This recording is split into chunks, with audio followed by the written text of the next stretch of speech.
Good afternoon friends. আজকে আমি share করব বাঙালির একটা খুব সিম্পল, প্রিয় এবং সুস্বাদু রেসিপি। আই গেস বোঝা যাচ্ছে এটা হচ্ছে কুমড়ো পাতার মুসুর ডালের পাতুরি।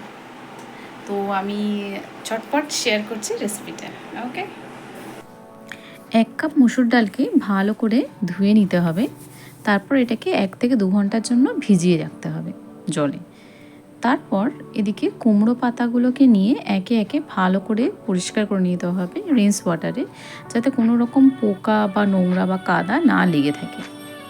তো এইভাবে ভালো করে পরিষ্কার করে নিতে হবে, উল্টে পাল্টে ধুয়ে নিতে হবে। এরপর একটি পাত্রের মধ্যে নুন এবং হলুদ দিয়ে কুমড়ো পাতাগুলোকে একে একে ভিজিয়ে রাখতে হবে। এদিকে আমরা মুসুর ডালের পেস্টটা রেডি করে নিচ্ছি, যেখানে কাঁচা লঙ্কা, ধনেপাতা, পেঁয়াজ দিয়ে গ্রাইন্ড করে নিলাম। এরপর ওই গ্রাইন্ডারের মধ্যে শুকনো মশলাগুলো অ্যাড করব, সাথে রসুনও অ্যাড করব, আর শেষে সর্ষের তেল অ্যাড করব। তো শুকনো মশলা বলতে গেলে আমরা আমাদের রান্নাঘরে যেটা অ্যাভেলেবেল সবসময় থাকে, নুন, কাঁচা লঙ্কা, হলুদ, জিরে, ধনে আর গরম মশলা। এই মশলাগুলোকে দিয়ে ভালো করে পেস্ট গ্রাইন্ড করে মিক্সচারটা করে নিতে হবে। দেন কুমড়ো পাতাগুলো যেইগুলো ভিজিয়ে রাখা হয়েছিল সেগুলো ভালো করে নিংড়ে নিতে হবে। তার ওপর এই কুমড়ো পাতার ওপর প্রলেপগুলো দিতে হবে। ভালো করে সব দিকে মাখিয়ে নিতে হবে।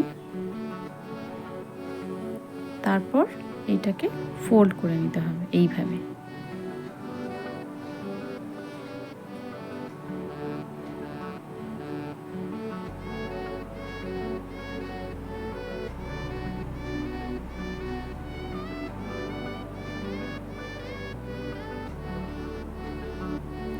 এরপর ফ্রাইং প্যানেতে তেল গরম করে একদম লো ফ্লেমে একটা একটা করে পাতুরি দিতে হবে।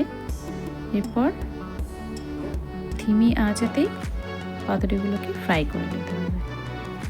এইভাবে পাতুরিগুলো কিছুক্ষণ হয়ে গেলে উল্টে পাল্টে নিতে হবে।